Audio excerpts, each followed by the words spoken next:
बिस्मिल्लाहिर्रहमानिर्रहीम। जावेद हाशमी ऑफिशियल पे खुश आमदीद। मेरे बच्चों, मेरे बेटियों, मेरे प्यारे पाकिस्तानियों, अस्सलाम वालेकुम। आज जेल के अंदर बानिए पीटीआई मतलब ये है इमरान खान से उनकी पार्टी के लोग मुलाकात के लिए गए थे। वो 2-3 घंटे धूप में खड़े रहे और बहरहाल उनको उन्होंने मिलने नहीं दिया। ये जेल की दुनिया भी अजीब चीज़ है। एक तो पार्टी वालों को भी जेल में बैठे लीडर की मुश्किलात का अंदाज़ा हो जाना चाहिए, उनका इसका एहसास भी होना चाहिए और यकीनन होगा। और ये कोई ग्रुपिंग तो ख़ास है ही नहीं तहरीक इंसाफ में। ये छोटे छोटे ग्रुप तो बनते रहते हैं, लेकिन बहरहाल उनको मालूम होना चाहिए जब लीडर उन तक अपनी आवाज़ भी पहुंचाने से कासिर है तो उसका वही काम जो वो जेल में बैठा है उसका बैठा रहना वो तहरीकों को जिला बख्शता है। जो कमज़ोर लोग होते हैं वो डील करते हैं और बाहर निकल जाते हैं। जो डील करके बाहर जाते हैं, हमसे पूछिए कि उसके बाद उस पार्टी का हशर क्या होता है। मैं तहरीक इंसाफ के ये अभी जो लीडर बने हैं इनसे मैं ये कहूँगा कि वो हमारी पार्टी का जो हार हुआ था मुस्लिम लीग का, उससे वो सबक सीखे। हम अगरचे 15-16 MLAs बचे थे, 4-5 वो भी थे जो उनसे बराह रास्त मुआहदा करके असम्बली तक पहुँचे थे और उनके अंदर जो सरगना था वो ख्वाजा आसिफ था और चौधरी निसार।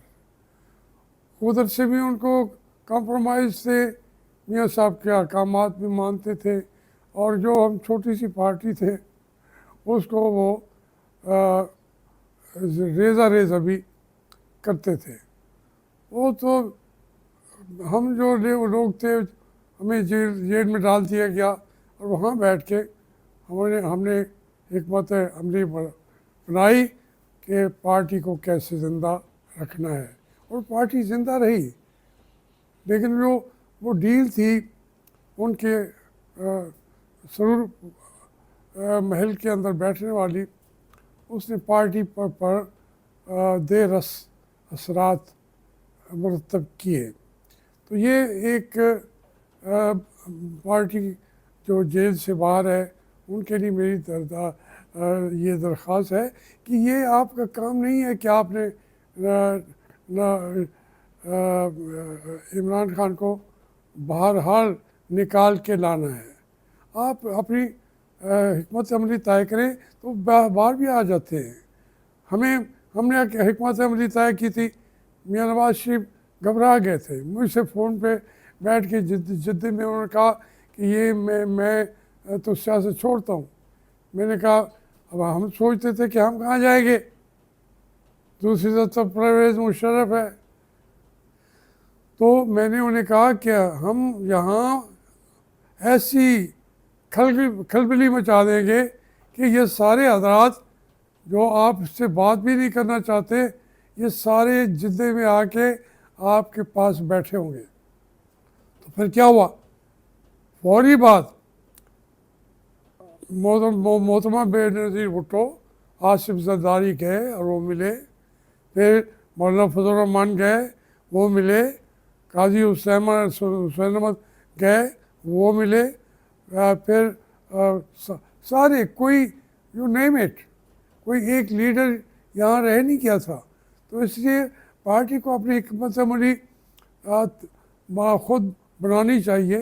तो उससे लीडर जो बाहर चले जाते हैं वो आ जाते हैं, तो जेल वाले लीडर को तो निकालना, वो अगर आप कुछ भी नहीं करेंगे तो उसका वजूद जो है, बैठा रहना, वो इतना बड़ी उसका ज़ोर होता है जेल से, क्योंकि वो जेल पे मिट्टी तो जाके बैठ गया।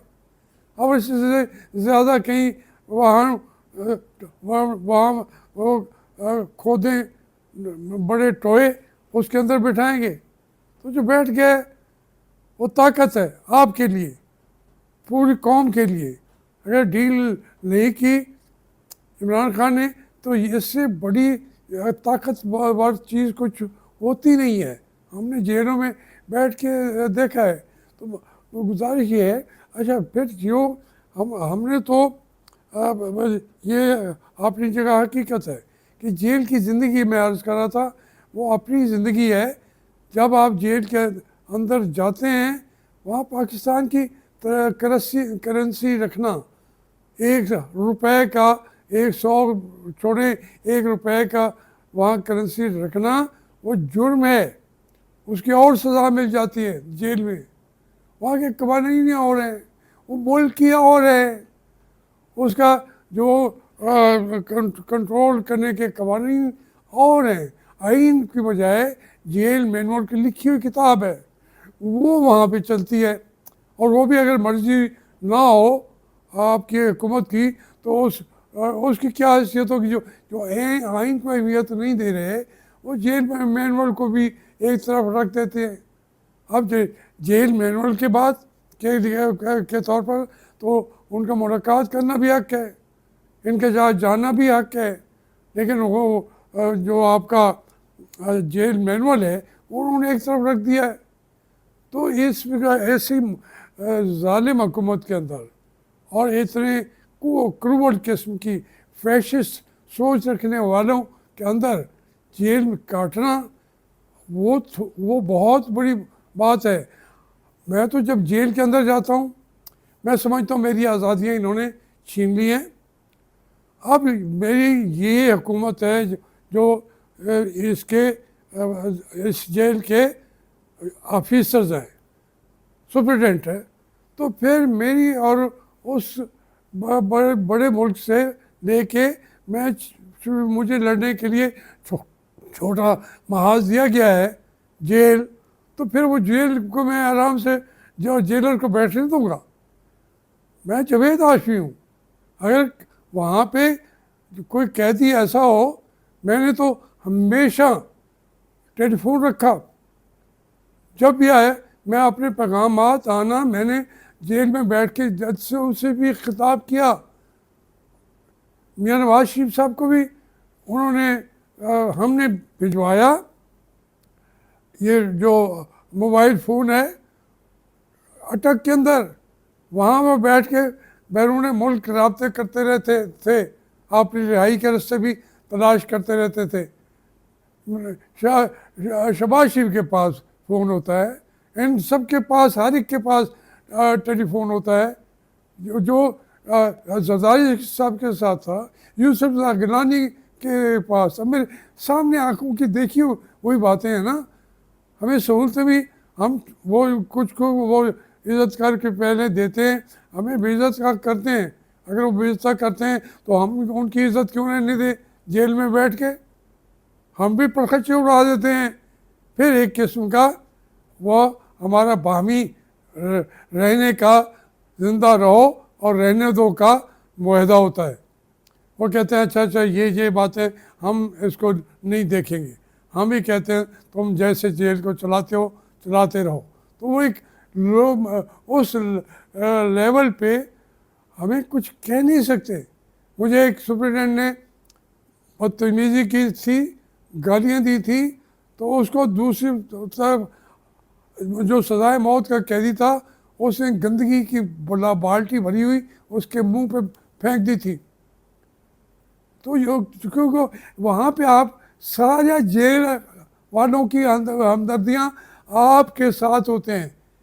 एक तो आप उस कम्युनिटी का हिस्सा हो गए हैं, और दूसरा वो जो मुल्क में एक नाम हो, और फिर नाम भी हो इमरान खान से जैसा, वो तो जेल को चाहे तो बाहर से ज़्यादा उस पर पावर को यूज़ कर सकते हैं, अपनी पावर को। जेल से प्रेसिडेंट की क्या हैसियत है?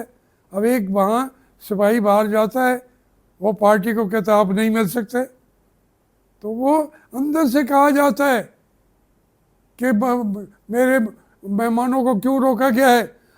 इमरान खान मुझसे मिलने आए थे, इनको रोका गया। हमारे अपना हफीज़ुल्लाह खान और उनके भाई जो है ना, उन्होंने रोक दिया। आईजी ने मैंने उन्हें पैगाम भेजा कि आप आ जाएं, आपका ये इस्तकबाल भी करेगा, ये सुप्रिटेंडेंट आपके लिए खड़े होके ये आपके अहकामात भी मानेगा, सलूट भी करेगा, आप तशरीफ़ लाएँ।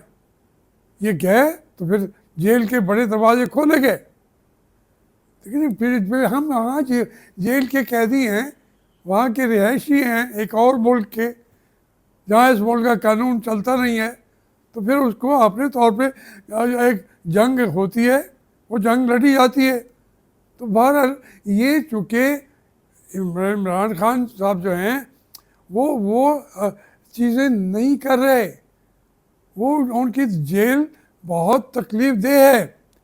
शाह महमूद की या ख़वातीन की, जब मैं कहता हूँ, मैं मेरे जो कैदी साथी जो भी होते हैं वहाँ में, मेरी उनके साथ एक हमदर्दी होती है कि उनके साथ क्या हो रहा है इस वक्त, बाहर उनके बच्चों कैसे सोचते हैं, उनके बच्चों के साथ क्या हो रहा है। अब मैं वहाँ पे ये ख़वातीन जो इनकी है, ये उनसे बड़ी इन्होंने आपके सामने एक लिहाज से दास्तान लिख दी है। फिर आप इस मुल्क के अंदर वो आदमी जो रोज़ाना 6 रुपये 7 रुपये 10 रुपये वो बिजली को बढ़ा रहा है, और बिजली के बिल जो है वो जो दे रही है कौम, चीख रही है, ये बिजली के बिल उन्हीं को, आपके पैसे उन्हीं को जाते हैं। IPP जो हैं इसके मालिक कौन है भाई? हमारे शहबाज शरीफ साहब, हमारे मियाँ नवाज शरीफ साहब, हमारे मरियम बीबी साहबा, हमारे जरदारी साहब, हमारे भुट्टो साहब, बिलावल भुट्टो साहब, ये मालिक है। कौम को बार बार समझा रहा हूँ, उनको समझ नहीं आ रही। ऐसे जी वो इसके इस हद तक बिठा देते हैं उनको, जनरल हुकूमत दोनों को, उसको या उसको, या दोनों को भी बिठाया हुआ है, क्योंकि हमारे जनरल जो है वो इस मुल्क का असल मालिक वो हैं। पुराने ज़माने में एक बादशाह होता था, उसका अगर दीन बदल जाता था तो पूरी कौम उसी के दीन पे आ जाती थी। आज ज़माना बदला हुआ है, लेकिन पाकिस्तान के लोगों, तुम नहीं बदले, मैं नहीं बदला। हमारा बादशाह मुअज़्ज़म कौन है? हमारे कमांडर इन चीफ है, और वो आपने उसके कोर कमांडर जो हैं वो अरबों रुपए की रोज़ाना कमा रहे हैं। जो सियासतदान हैं वो भी कमा रहे हैं, इक़्तिदार में जो बैठे हैं, जितने बैठे हैं और जितने बाहर खड़े हैं, वो भी आपका खून चूस रहे हैं। जो जनरल हैं वो आपका खून चूस रहे हैं। ये एक आज वो ज़माना नहीं है। आज तो इतना सा ज़माना बदल चुका है कि ईरान के अंदर एक वोट के ज़रिए एक सुन्नी को उन्होंने अपना सदर बना लिया है, वो जीत गया है। पहले बादशाह बरतानिया अगर एक अकीदा बनाता था तो पूरी कौम जो है वो प्रोटेस्टेंट हो जाती थी।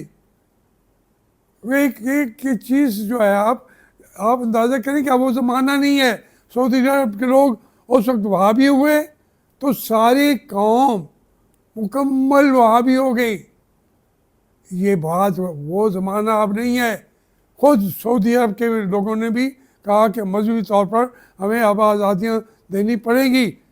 और फिर आप देख रहे हैं कि पूरी दुनिया में बरतानिया क्या, वज़ीर आज़म हिंदुस्तान का, मेयर वो पाकिस्तान का, उनका अमेरिका का काला प्रेसिडेंट, ये सारी चीज़ें वो समझते हैं अब निज़ाम को ताकतवर बनाने अफराद जो हैं वो सदर ओहदे वो सब को उनको शामिल करें। हम उनको शामिल नहीं कर रहे, हम अपने सूबों को अपने साथ शामिल नहीं कर रहे। हमारी फ़ौज अकेला खाना चाहती है, लूटना चाहती है, हमारे जनरल खाना चाहते हैं, हमारे सियासतदान खाना चाहते हैं। मैं और बातें फिर करना चाहता होता हूँ, फिर मुझे इशारा आ जाता है कि अब आपका टाइम ख़त्म हो गया है, तो मैं माज़रत चाहता हूँ, फिर आपसे ये बातें कल करूँगा।